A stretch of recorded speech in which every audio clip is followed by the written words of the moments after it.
नवरात्रि से प्रारंभ होगा लोकतंत्र का महासंग्राम, विशेष करके मध्य प्रदेश के संदर्भ में, क्योंकि संपूर्ण मध्य प्रदेश में 2023 की इस रणभेदी, युद्ध भेदी और युद्ध में महायोद्धाओं के बीच में क्या होगा, कौन होगा सूरवीर, कौन होगा योद्धा, कौन होगा विजेता, या कौन होगा मुकद्दर का सिकंदर, अथवा जो जीता वही सिकंदर, या फिर क्या परिस्थिति बनेगी जिसमें हारकर जीतने वाला भी बाजीगर बन जाएगा।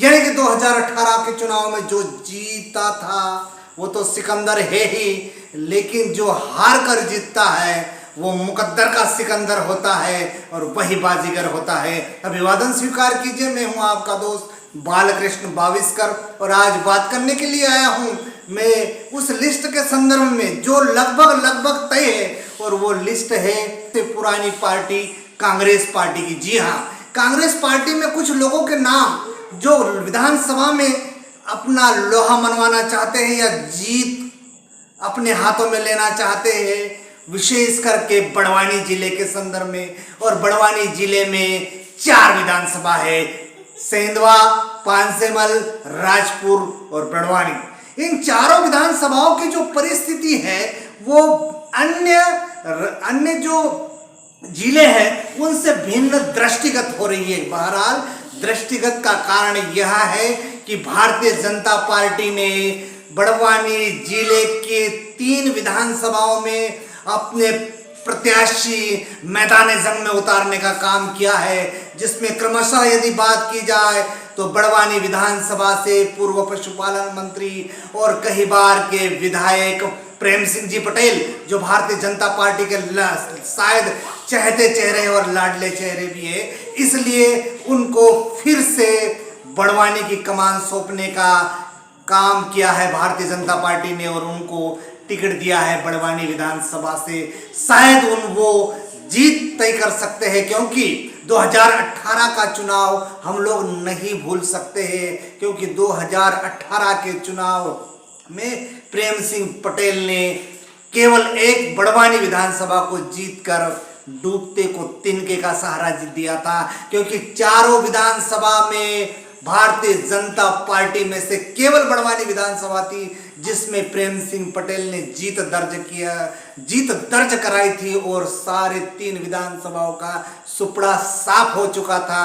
यानी कि भारतीय जनता पार्टी के तीनों विधायक हार चुके थे। उसमें सबसे बड़ी बात, सेंधवा विधानसभा के कद्दावर नेता और कई बार मध्य प्रदेश के मंत्रिमंडल में मंत्री के रूप में काम करने का लंबा अनुभव, लंबा तजुर्बा रखने वाले अंतर सिंह आर्य जी को करारी मुंह की खानी पड़ी थी, और उसके कारण कांग्रेस से जो पूर्व में कई बार उनके सामने युद्ध लड़े थे और उन्होंने इस कैबिनेट मंत्री सम्माननीय अंतर सिंह दादा को हार का मुख देखना पड़ा था, उन्हें पराजित किया था। और उन्हीं पराजितता के आधार पर और एक कारण, जब मध्य प्रदेश में तख्ता पलट हुआ, जी हाँ, सिंधिया के आने से मध्य प्रदेश में जब तख्ता पलट हुआ तो ये सी बातें मीडिया के माध्यम से संज्ञान में आई थी कि 3 विधायक क्रमशः राजपुर, सेंधवा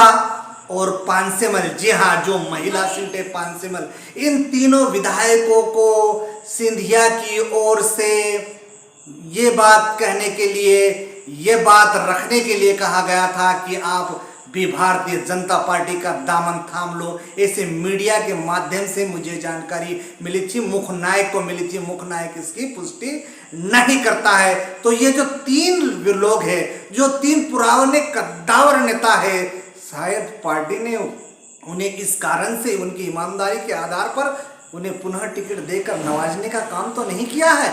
शायद 99% इस बात का आशंका निश्चित रूप से लगाई जा सकती है कि यही कारण है कि सेंधवा विधानसभा में जो टिकट मांगने वाले प्रत्याशियों की सूची थी, जो कुछ कर गुजरने की तमन्ना रखते थे, जो यहाँ पर मुख्य नायक के स्टूडियो में आए थे, भुवन सिंह जादव जी आए थे, और एक नया चेहरा वो भी कांग्रेस से टिकट मांगता था, और ऐसे कई 3 से 4 चेहरे हैं जिन्होंने सेंधवा विधानसभा से टिकट मांगने का साहस किया था। क्योंकि वो भी जीत दर्ज कर पार्टी को एक उपहार देना चाहते थे। लेकिन पार्टी के सूत्र, पार्टी के विश्वसनीय जो सूत्र के अलावा जो सर्वे किए गए थे और इनकी ईमानदारी, इनकी पारदर्शिता के कारण शायद इन तीनों विधायकों को टिकट देने का काम लगभग 99% हो गया है और लगभग 15 तारीख को ये जगजाहिर हो जाएगा कि इन तीनों पर ही मोहर लगी। वो तीनों है, पुनः मैं आपसे कहता हूं, राजपुर से बाला बच्चन जी, सेंधबाद से ग्यारसी लाल रावत जी और पानसेमल से चंद्रभागा किराड़े जी। तो इनके परिप्रेक्ष्य में, इनके आसपास की जो कार्य प्रणाली हुई, इनके आसपास जो परिस्थितियां बनी, उनको लेकर और इनके बीच में और इनके अंदर क्या खूबी है, क्या अच्छाई है, उन बात को भी मैं मुख्य नायक आपके सामने उजागर करना चाहता है। पहली बात करते हैं राजपुर विधानसभा की। जी हाँ, राजपुर विधानसभा यानी कि बाला बच्चन का विधानसभा क्षेत्र और बाला बच्चन पूर्व कैबिनेट मंत्री रहे हैं। उससे सबसे पहले वो स्वास्थ्य मंत्रालय में उनके हाथ में रहा और सम्मान्य कमलनाथ जी जब मध्य प्रदेश की कमान उन्होंने संभाली, मध्य प्रदेश के मुख्यमंत्री बने, तो बाला बच्चन को गृह मंत्रालय जैसा दमदार विभाग दे दिया गया। यानी कि कहीं ना कहीं बाला बच्चन दम खम रखते हैं, इसलिए बाला बच्चन को इतना बड़ा तोहफा देने का काम किया। लेकिन 2018 में जो बाला बच्चन की जीत हुई, जो बाला बच्चन का आकलन किया जाता था, जो उनकी प्रतिभा के बारे में जाना जाता था, उनकी तो ताकत के बारे में जाना जाता था, लेकिन 2018 में बाला बच्चन को शायद कुछ ही मतों से संतुष्ट होना पड़ा। कुछ ही मतों के आधार पर वो विजित घोषित हुए। यदि बाला बच्चन का 100% तय हो जाता है तो वो उनके सामने एक चट्टान की भांति खड़े हो सकते हैं। उसी प्रकार मैं सेंधवा विधानसभा के संदर्भ में बात करता हूं तो ग्यारसी लाल जी रावत जो इस क्षेत्र के पुराने खिलाड़ी जाने जाते हैं और इसी कारण से जिला पंचायत में भी उनकी धर्मपत्नी लताबाई रावत जिला जनपद अध्यक्ष रही है, इसलिए दमखम वाले नेता माने जाते हैं। तो उनको टक्कर देने वाला आखिर इस क्षेत्र में कौन होगा? क्या कोई युवा चेहरा होगा या कोई परंपरागत सीट होगी या फिर अंतर सिंह आर्य के रूप में कोई महायोद्धा उन्हें मात देने के लिए तैयार होगा? ये तो पार्टी तय करेगी। इसी प्रकार पानसेमल विधानसभा के संदर्भ में आपको बता दूं कि वहां पर महिला प्रतिनिधित्व किया है सम्मान्य चंद्रभागा किराड़े जी ने। और चंद्रभागा किराड़े एक ऐसी प्रत्याशी है पानसेमल विधानसभा की जिसने अभी तक के इतिहास में कांग्रेस में सर्वाधिक वोट हासिल करके एक नया कीर्तिमान स्थापित किया था। इसलिए कांग्रेस के पुनः जो 3 धुरंधर है वो इतनी क्षमता रखते हैं कि वो विरोधियों को धूल चटा सकते हैं। अब परिस्थितियां बदल चुकी है, हालांकि उनमें वो दमखम है, उनमें वो ताकत है, वो भारतीय जनता पार्टी या अन्य किसी भी पार्टी को पछाड़ सकती है।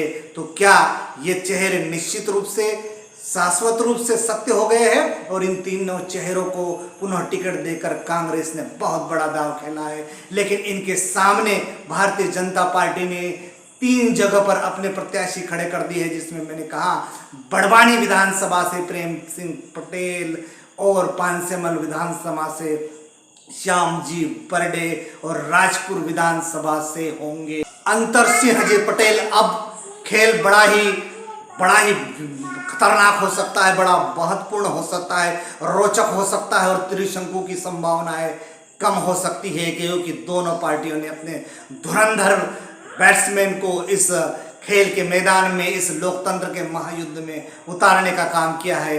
अब समय ही बताएगा कि कौन जीतता है, कौन हारता है, कौन मुकद्दर का सिकंदर होगा, कौन बाजीगर होगा। नमस्कार।